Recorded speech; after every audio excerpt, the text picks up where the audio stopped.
It look like Bria Hartley just got instant karma, bro. She out for the season. I'm here to tell you the most dirtiest player in the WNBA contract has been written, bro. And I'm here to tell you she's out for the season. Yes, you heard me correctly. Yeah, man, Bria Hartley. So Connecticut PR has released a statement. Bria Hartley is to miss the remainder of the season. Did Bria Hartley just make the dirtiest play of the WNBA season, only to be hit with instant karma herself? One moment, Sophie Cunningham is down on the hardwood clutching her knee, and the next, the internet is on fire. A torn MCL, a viral smirk, and an opponent fans are calling the dirtiest player in the league. And then, in a twist no one saw coming, Hartley's season ends just days later with her own injury. Coincidence? Or the basketball gods sending a message? This picture is going viral with Bria Hartley with the sinister grin, right? This malevolent look that's on her face right now. Clearly smiling after injuring Sophie Cunningham, man. From the moment it happened, you could tell this wasn't just a routine collision. Sophie took the brunt of the impact, went straight to the floor, and didn't even try to get back up. Trainers sprinted to her side, teammates surrounded her, and the entire arena fell silent. There was no bounce-back moment, no shake-it-off toughness. As Sophie was helped to the locker room, the fear in the building was unmistakable. Everyone knew something was seriously wrong. Is the play that just occurred. That's like she tries to slide over right there, and Hartley just kind of falls and makes collision with that lower leg. You see her immediately grab it. And she went down hard and was clearly in a lot of pain. But what sent fans into a frenzy wasn't just the injury. It was what came next. Cameras caught Bria Hartley walking away from the play with what looked like the slightest grin. Maybe it was a smirk, maybe it was nothing. But to fans, that single frame told a story. Within minutes, screenshots spread across social media. And in that moment, the conversation stopped being about an accident. It became about intent. Oh, and Cunningham is down. My goodness.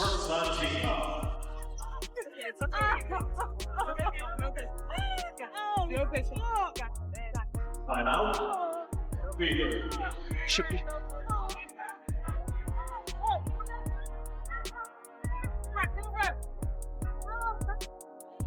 You know, scary moment as we went to commercial. Sophie Cunningham hit the floor hard, and she is being helped off the floor, heading back to... Sophie tried to calm the fire. She told reporters she'd just been in the wrong spot at the wrong time, but fans weren't buying it.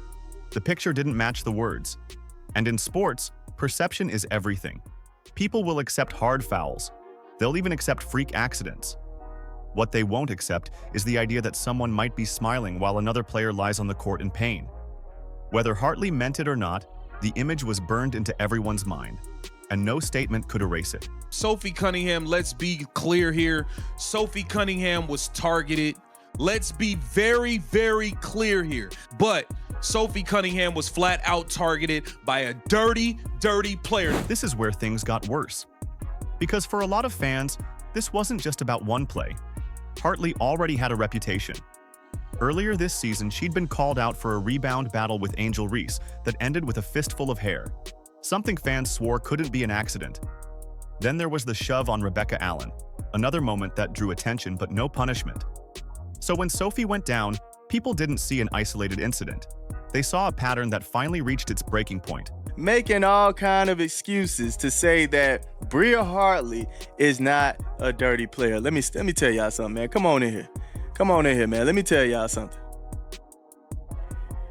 If it quacks like a duck, walks like a duck, eats like a duck, it's a duck, man. Come on, man. She is the dirtiest player in the WNBA right now, winning the trophy. All right? Winning the trophy for it. Don't sit here and try to tell me Bria Hartley is not a dirty. Clips from past games started resurfacing.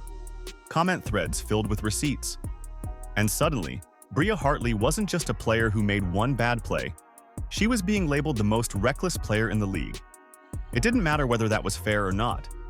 In sports, once a narrative like that sticks, it's almost impossible to shake. And with every replay, every screenshot, and every angry post, that narrative only grew louder. Atkins, 7 to shoot. Cardoso rolls, catch. Cardoso over the top, can't get it. Reese fights for the rebound, and a foul, and this time gets a little chippy, and a shove on Nelson Adota. And listen, this arena, typically we'll see by the end of the night, the outrage was everywhere. Commentators were calling it the dirtiest hit of the year. Hashtags like #justice. For Sophie were trending. Fever fans, WNBA fans, even neutral observers were united in their anger. And the silence from the league? That only made it worse. Because while fans demanded suspensions, fines, or at least some kind of accountability, the response was nothing. No statement, no explanation, just silence. And that silence felt like betrayal. So Mike put this up about an hour ago. He said, to all of those defending Bria Hartley, look at what she liked on Instagram. Emo, she's the dirtiest player in the league and should be kicked out. Most recently, Sophie Cunningham has been hurt with the knee tear and is out for the season. Look at this. Look at this. Now, Bria is the definition of consistency. Now, this is her liking this. This is her liking this post. Y'all see that? Breezy, 1414, and others. Bria is the definition. She's liking this post. Look at this. Death taxes and Bria Hartley always being at the scene of the crime. Now, that's her choke slamming, ain't it? Then came the voices that made the outrage even more personal. Sophie's sister, Lindsay, and her mother, Paula, went public, blasting the league for not protecting its players. They questioned why dangerous contact keeps getting brushed aside. They asked why players like Sophie were the ones paying the price. And for a fanbase already boiling with frustration, those words hit home, turning a heated conversation into an all-out demand for change. Fever fans wake up pissed off today. Pissed off. Not only are we getting assaulted, but they're smiling about it. This is the 6th time they've smiled, laughed, and cheered on our Indiana Fever players getting assaulted, getting injured. And it pisses. And then, just when it felt like the story couldn't get any more intense, the twist dropped. Days later, the Connecticut Sun announced that Bria Hartley would miss the rest of the season with an injury of her own. The timing was unreal. The same player accused of delivering the dirtiest hit of the year, sidelined. To a lot of fans, it didn't feel like coincidence. It felt like karma, swift, brutal, and undeniable. Memes flooded the internet. Comment sections blew up. And suddenly, the narrative shifted, from outrage to something that almost felt like poetic justice. Maybe you should focus her sister. Maybe you should focus less on fining players for commenting on your poor officiating and more about hiring officials that are capable to call a consistent game and protect your athletes. Pathetic. Praying for you.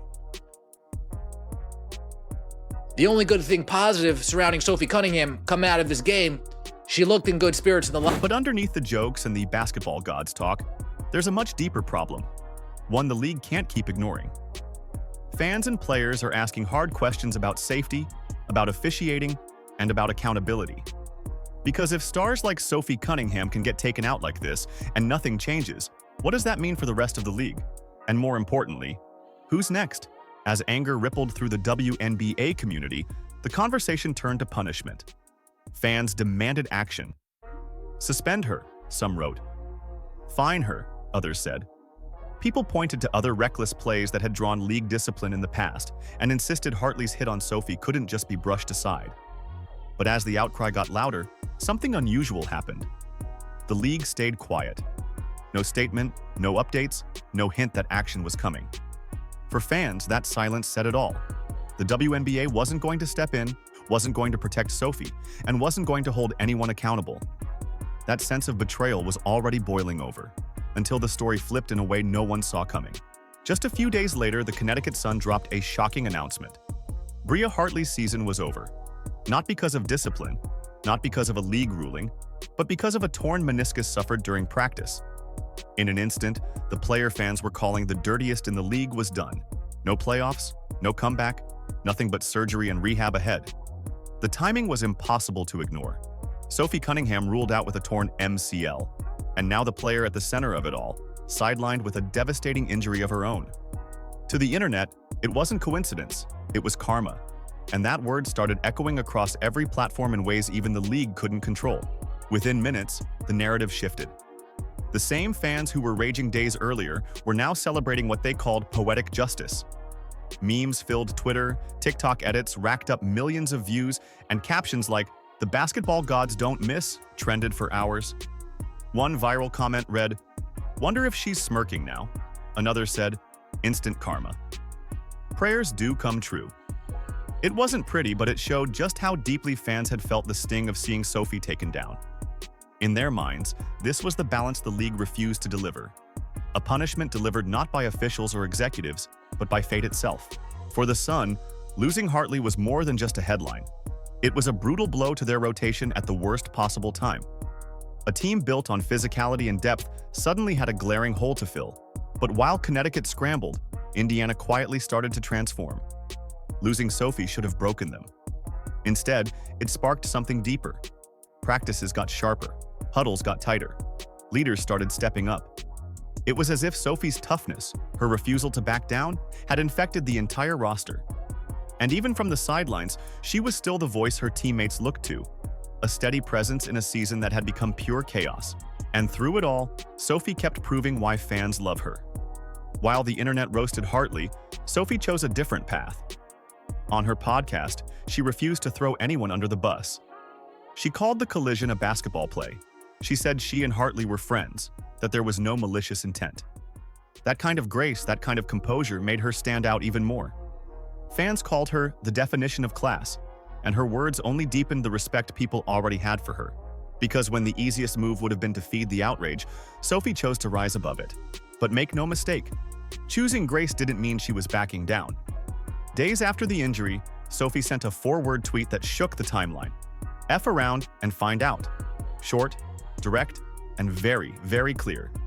It was a message to the doubters, to the trolls, and maybe even to the league itself. She might be down, but she wasn't out. That post went viral, racking up likes, retweets, and a flood of supportive comments. Fans saw a player who could take the high road but still stand her ground, and that balance, grace and grit, made her even easier to root for. If Sophie kept her cool, her family did not. Her sister Lindsay and her mother Paula took to social media, blasting the league for its double standards.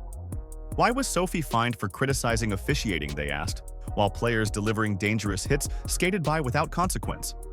Their words resonated with fans who were already furious at what they saw as a broken system. And as those voices grew louder, something powerful happened. The Fever fanbase rallied even harder. Arenas filled with signs, social media flooded with videos of support. Sophie Cunningham wasn't just a player anymore. She was a symbol of everything fans wanted the league to be.